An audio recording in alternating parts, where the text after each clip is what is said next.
This time last year, I left my corporate investment banking job after 9 years to go full time into the world of entrepreneurship. There was a lot of back and forth in my decision making. I was wrestling with doubts, facing tons of uncertainties, and hearing countless reasons as to why it was a crazy idea. But despite all of the reasons not to do it, I found that there were 5 things in particular that I did before I quit that made the decision to quit a whole lot easier.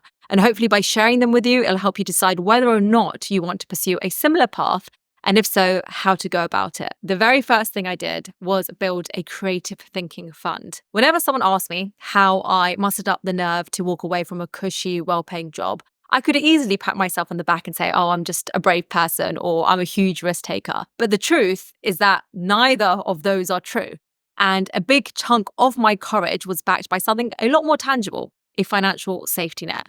I had a large amount of money, 9 months worth of my living expenses set aside to continue paying for my living expenses, even if I made no money from my side business. At the end of the day, money affords you the privilege of having a big leap feel like a small hop. By having some money set aside, it made the risk of walking away from a consistently paying job a lot easier, knowing that I wasn't going to be working from a place of scarcity or a place of desperation, and that I would still have the focus and the freedom to think creatively. If you have high interest rate debt as well, then you also definitely want to pay that off before thinking about quitting. And there's an order in which I would recommend, which is build out a small financial safety net first, then pay off your high interest rate debt, then build out your full creative thinking fund. I have a free cheat sheet that goes into what you should be doing with your money and in what order. It has all the steps I took in order to set myself up financially, and it's all on one page, completely free to download. I'll leave the link in the description if you want to check it out. The second thing to do is to go evenings and weekends first. It's hard to pursue a side business while you're working full time.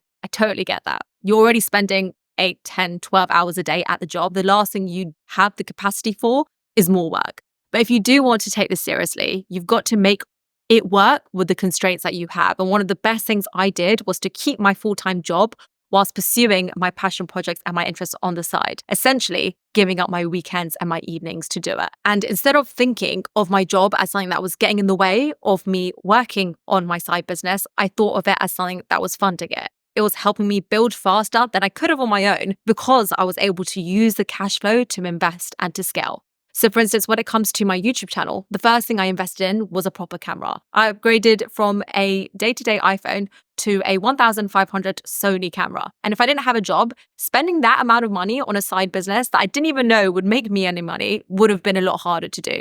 But knowing that I have the funding coming in made it a lot easier for me to keep reinvesting. It gave me the freedom to experiment and not worry about any costly mistakes that I make. Very quickly, I then paid for an editor so I could keep focusing on the scripting and the creative side. This again wouldn't have been something that I did had I quit my job. I probably would have tried to save money in a lot of ways by doing things myself instead. And I would recommend to keep your full-time job and focus on your side business on evenings and weekends until the income from your business is the same amount as your living expenses or more.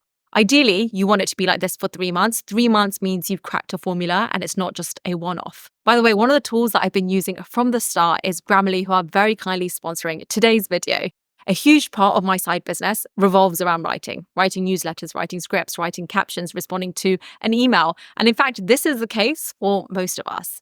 By using Grammarly, I save countless hours on proofreading and writing that I would have spent trying to write something perfectly. And what I love about it is it integrates across your whole laptop. So you can use it on every single tool and browser that you open. It checks my emails as I write them on Gmail, proofreads my scripts as I work on them in Notion, and it provides me ideas for captions before I post on social media. It will make your writing more compelling while still staying true to your tone and your style within one click. And the best part is all of the features that I mentioned are completely free, so you may as well give it a go. You can get access straight away by signing up through my link in the description. The third thing I did was to reframe the concept of taking a pay cut. I have a few friends who have moved from banking to working for a startup, and they've taken a pay cut in the process, but they have equity in the startup. So they've got a small piece of ownership in their new company, and if it takes off, that small piece of equity will be worth 10 times more than what their previous salary was. I thought of taking a pay cut to work for myself in a similar way. So at the time that I quit my job, I was making the equivalent of about $300,000 from my banking job, which was my all-in package.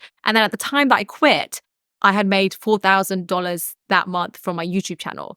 I don't know at the time if that was sustainable, but I did some back of the envelope calculations, and assuming I was going to make the same every month going forward, I was taking an 84% pay cut gross. But I didn't think of it as a pay cut. I thought of it as this is the equity that I'm building. Me going all in and focusing on this thing that I'm doing for me is building equity in my startup. And so that was a mindset shift for me that helped me let go of a big paycheck. And another way to think of it is you are paying for learning. So say I was making 300,000 from my banking job and I quit. I spent 6 months on my YouTube channel and then I realized it wasn't going to work. I could probably go back into banking and get another job. Sure, it might not pay me the same amount. It might be paying me 250,000. If you look at it like that, I wasn't then taking a 100% pay cut. I was taking around 15% pay cut to learn a whole load of business skills. And that is totally justifiable if it means giving a shot at something that you've always wanted to do. The fourth thing I did was test my commitment. For 9 years, I was told what I need to do, what I need to work on, what I was aiming for. I had this template that guided me essentially on my career trajectory. Meet these KPIs, get promoted. Bring in this much revenue, get a bigger bonus. There was such a clear plan that when the idea of working for myself came around, I questioned how I was going to be near as disciplined or motivated without having all of these structures in place and someone to report to. The entrepreneurial world is not for everyone. And a large part of it is because a lot of people do thrive off having this template for their careers. And what was for me a good measure of my commitment and discipline was how I treated my side business while I had a full-time job. So when you have a full-time job and you're trying to build something on the side, things are going to have to give. I had to say no to a lot of social plans, travel plans to really be able to commit to this thing. And that was a really good indicator or a self-realization for myself that I don't need external factors to stay motivated. If I did constantly find myself coming up with excuses as to why I shouldn't work on my side business and instead go for this dinner or go out for these travel plans, that's fine. But then equally, I know my priorities wouldn't change if I quit my job. The same temptations and the distractions will always be there. One of my friends took a sabbatical to work on her side business. And instead, in that time period, she ended up just going traveling for 2 out of the 3 months and didn't actually work on her side business at all. She came back and then realized that she's not someone who can work for herself. She needs to be told what to do to be disciplined and productive. And this was a really good way for her to test her commitment before quitting and going all in. And number 5, reframe, I don't know if it will work. I was speaking to one of my close friends the other day. She works for a Big 4 accountancy firm in London, and she's been doing it for nearly 10 years. And she's got to a place where she feels hugely misaligned. She doesn't want to continue going down this Big 4 corporate route, but she feels stuck and she feels like she's burnt out and she doesn't really know where to go from here. She said she's always wanted to start her own podcast. She's been thinking about it for the past year, but she's been putting it off because there are so many podcasts out there already and she doesn't know if she could bring anything unique or fresh to the table. The way I see this personally is that the goal isn't about winning or starting a side business solely to quit your job. Instead, it's about making sure that you won't look back in 10 years regretting not taking a chance to do something that you truly wanted to do.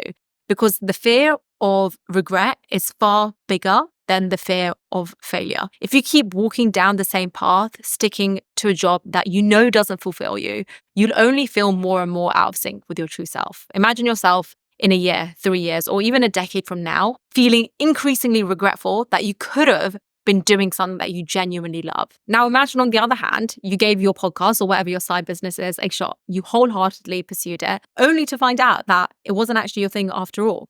And it didn't work out for you. You won't then have to spend the rest of your life haunted by this what if ghost. You can return to your job and confidently say, hey, I chased my dream. I listened to my heart and tried out that podcast thing. Turns out it wasn't for me. And actually my day job doesn't seem so bad now that I know that I'm not missing out on my dream. At the end of the day, it's great to think about starting a side business. It's great to think about starting a podcast. It's great to think about starting a YouTube channel and investing for the future. But the only thing that's going to matter 10 years from now is whether or not you actually did that thing. And that was the last kind of mindset shift that really made me think, well, I've got everything else in check. I may as well give this a go. So those were 5 things I did before I quit. If you enjoyed this video and you're really taking this side business thing seriously, then you'll enjoy this video that I have right here, which goes into the pros and cons of being an entrepreneur versus an employee. Thank you for watching, and I hope to see you there.